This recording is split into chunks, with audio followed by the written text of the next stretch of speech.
The room is silent. White walls, empty desk, nothing to distract from the man standing in the center. Mike holds a crisp $100 bill between his thumb and forefinger. He examines it for a heartbeat, then lets it go. It flutters down, hitting the floor with a sound that feels too loud in the empty space. He does not look at the money again. Instead, he shifts his gaze directly into the lens. Most people think wealth is about a paycheck. They are wrong. It is about the habits you keep. He takes a slow, deliberate step toward the camera, narrowing the distance between himself and the viewer. His focus is absolute.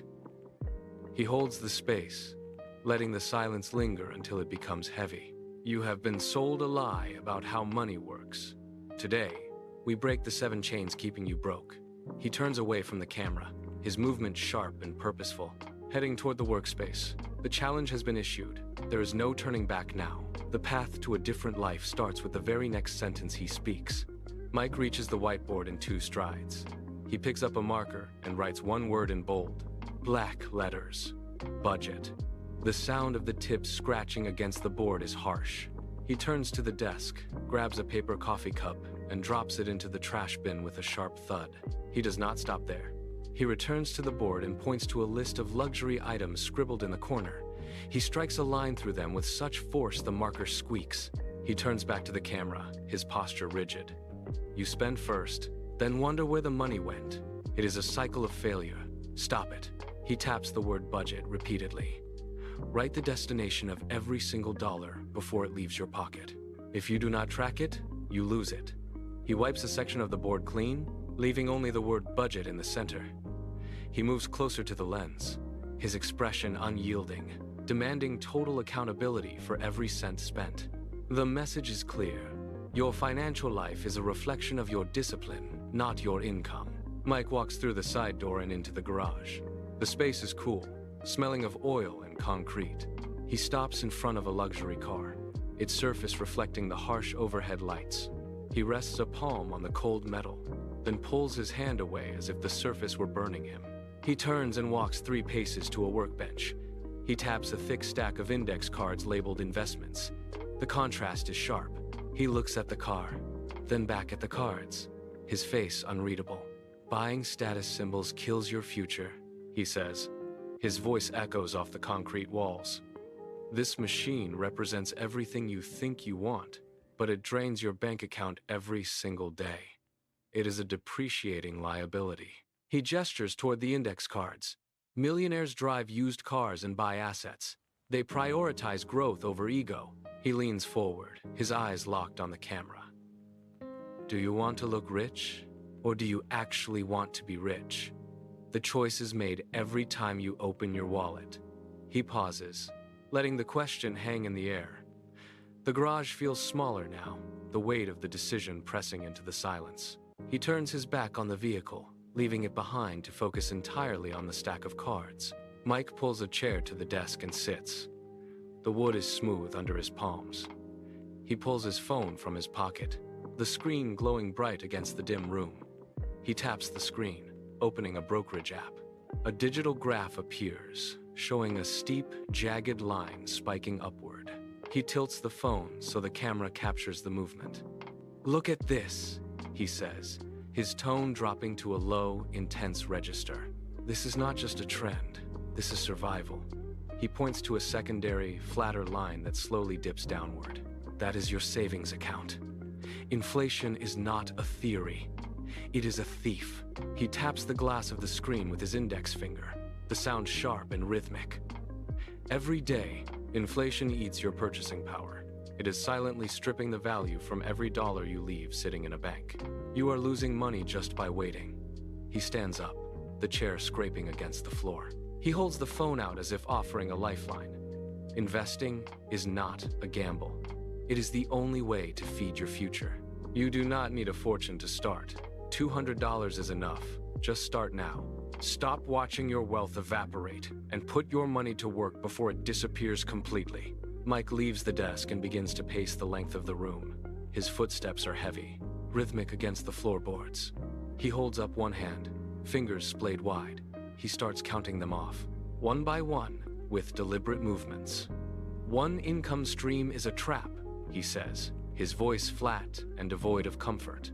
It is a fragile tether. If that job vanishes, you vanish with it. Your rent, your food, your survival, all tied to a single source that could be severed tomorrow. He stops pacing and turns to face the lens directly. He closes his hand into a tight fist, holding it steady. You are building a house of cards on a fault line. He begins to list options, his gestures sharp and authoritative. Build a side hustle. Rent a room. Sell a skill. Create a secondary flow of capital that does not depend on your employer. He takes a step toward the camera, his expression hardening. Diversify or perish. That is the reality of the modern economy. You are either building multiple pillars to support your life, or you are waiting for the one pillar you have to collapse under the weight of an unpredictable world. Stop relying on a single paycheck to save you. It will not. Mike moves to the bookshelf and runs his hand along the rows of spines. He pauses, his fingers hovering over a thick, leather-bound finance manual. He pulls it free, the weight of it pulling his shoulder down for a fraction of a second. He turns back to the table and slams the book down. The sound echoes off the walls, a sharp, heavy thud that cuts through the silence. He leaves his hand pressed firmly against the cover.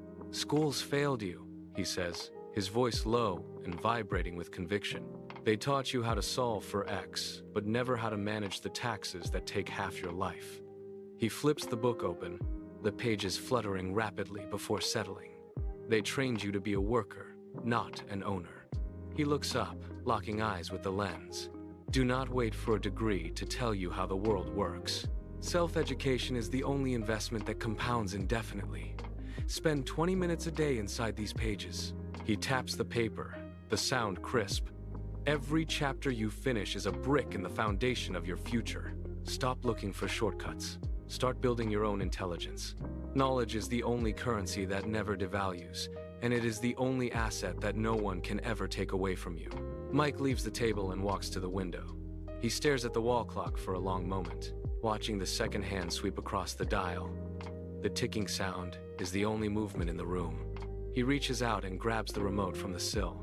With a sharp click, the television screen goes black, cutting off the flickering light that had been washing over the room. He tosses the remote aside and picks up a leather-bound notebook from the desk. He holds it up, tapping the cover with his thumb. "Stop scrolling," he says, his voice sharp.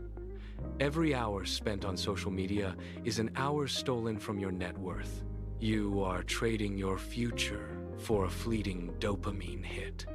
He walks back to the center of the room, notebook held firmly in his grip. The world is designed to consume your attention. If you are not building, you are being built. He opens the notebook, the spine cracking in the quiet space. Learn, create. Discipline is the difference between a spectator and a player. Your net worth is a direct reflection of what you prioritize with your hours. Stop watching other people win. Start recording your own progress. Build something that lasts longer than a 10-second video. Start now. Mike walks toward the door, his footsteps steady and rhythmic against the floor. He stops, his hand wrapping around the metal handle. He does not turn it yet. Instead, he looks back at the lens, his face set in a hard, uncompromising line. You are waiting for the perfect market, the perfect salary, the perfect day, he says, his voice low but cutting through the silence. That day does not exist. The person who succeeds is the one who starts while they are still afraid. He pauses, letting the weight of the statement settle in the room. The list is simple. Stop spending, start investing, build streams, learn, value your time, act now. He twists the handle, the latch clicking with a sharp, final sound. Your future is not luck. It is the sum of your daily routine. Everything you do today is a vote for the person you become tomorrow. He pulls the door open, the light from the hallway spilling into the room. He looks back one last time.